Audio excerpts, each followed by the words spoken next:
Now we have the former president of Anheuser-Busch, Anson Frericks, joins me now. And Anson, so great to have you here to talk about this.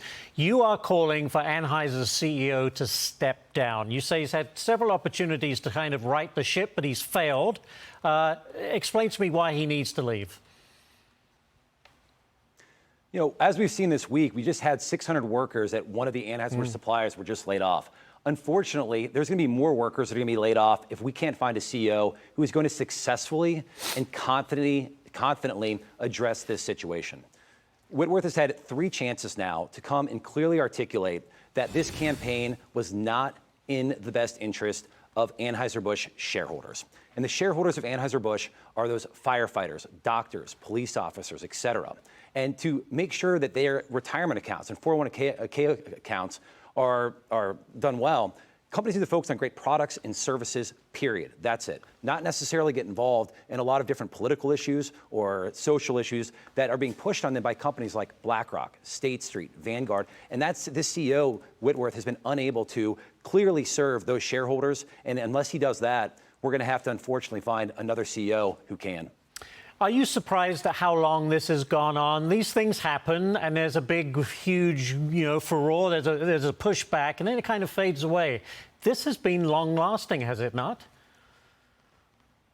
It has. We're in the 4th month of this right now. I mean, this is something that should have been addressed 3 or 4 months ago by clearly coming out and saying, hey, Bud Light historically was always a brand that didn't get involved in politics. It was always a brand that was for everybody. It was about sports. It was about backyard barbecues. It was about everything except for politics. And that's what made it the most successful beer brand in the United States. And so now as we're going into month 4, if we don't come out and find somebody who can clearly articulate that we're not going to get involved in these political issues moving forward, this is going to go into month 5, month 6, month 7. And this chasm that we're seeing between Bud Light and its consumers is only going to intensify. Because every time you come out with one of these weak statements or some of these just platitudes talking about how, hey, we're hearing our consumers or we're trying to create a future with more cheers, that's not addressing the problem. And until you address the problem, I don't see consumers coming back to this brand.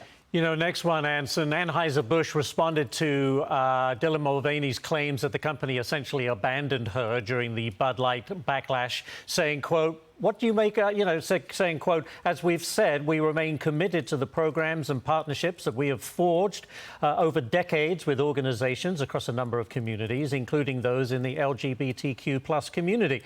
The privacy and safety of our employees and our partners always is our top priority.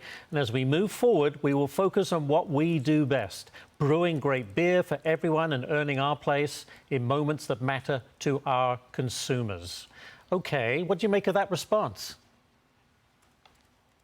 You know, I think that the real sad response is the one that Anheuser-Busch has failed to give to Dylan Mulvaney. They originally were the ones that developed this partnership with her, reached out to her and said that, hey, we want to do a partnership, we're going to send you cans. And then all of a sudden, they were not able to come and support Dylan Mulvaney after the fact. I think Dylan said it best in saying, hey, what's even worse than supporting somebody, if you're going to come out and do a campaign with somebody, you have to support them. Otherwise, don't do it at all. So basically, Dylan said, don't do this campaign or come out and say this was a mistake. Because if you can't support me, if you can't come out and come back and say this was in the best interest of the company, then you just shouldn't have done it. And therefore, that did what basically the CEO of Anheuser-Busch should have done weeks ago, which is just cut ties. Say this was a mistake. This was not in the right interest of the brand, not in the right interest of the shareholders of Anheuser-Busch. We're going to move on, and we're going to focus on other campaigns that aren't this. But when you keep getting these indecisive answers, you're going to continue to alienate your loyal customer base that doesn't want the politics, but then also they're alienating the other side that does want them to come out and clearly say, hey, we're going to support Dylan Mulvaney.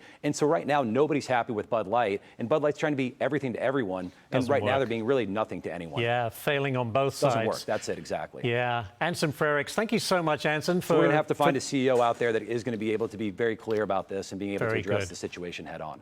Anson, thank you so much. Appreciate your time this morning.